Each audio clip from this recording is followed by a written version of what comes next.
Okay, so we're here in Parbold at one of two churches, and the first thing we come and see when we come to this church, or so-called church, is it's got a huge what you call a cavity magnetron on the side of the structure. Originally, patterns like this wouldn't have had glass in originally.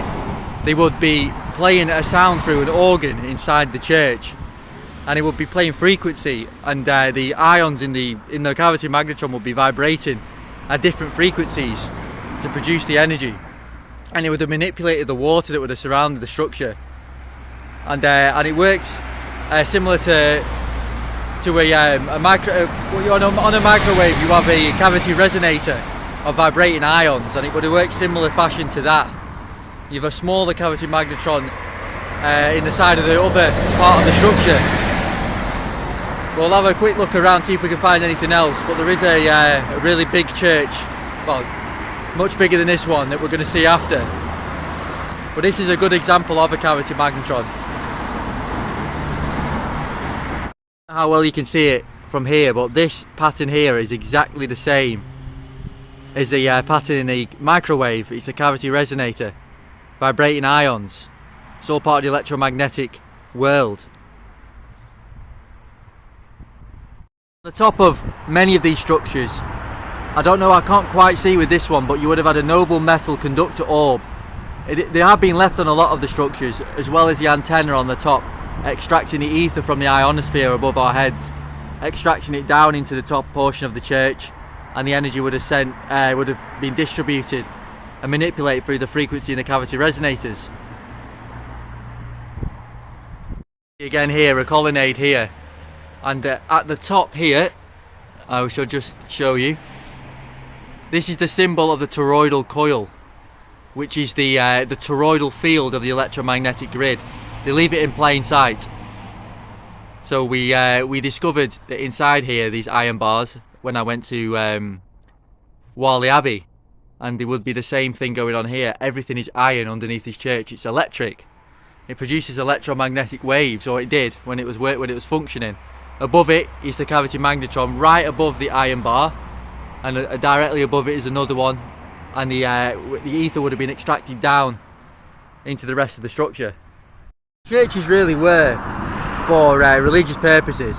Then why is there a church here and then a church down the road up there?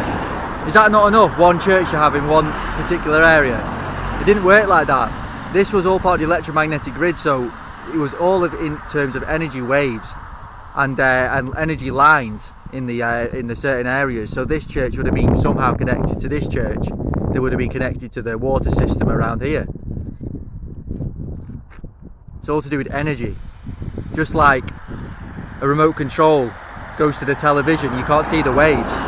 It's the same thing. Waves from this church would have been sent to that church. Sounds a bit stupid to some people, but if you think about it, everything's waves. Just open your car with your key. It's waves that you can't see.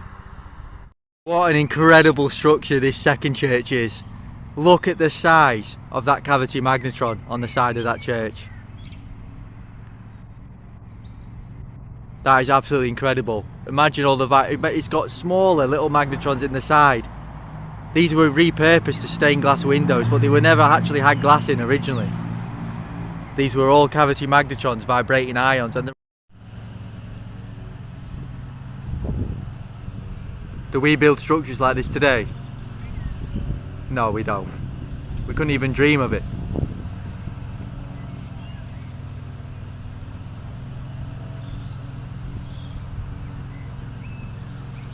We have the colonnades in horseshoe shapes as well, all around, with iron bars enforcing the building.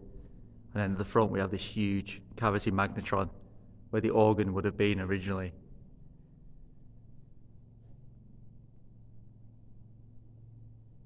And the engine would have been, it's been removed here, which is a lot of the buildings that is still there would have been the 8. There's the bells going off as well. That would have been vibrating now.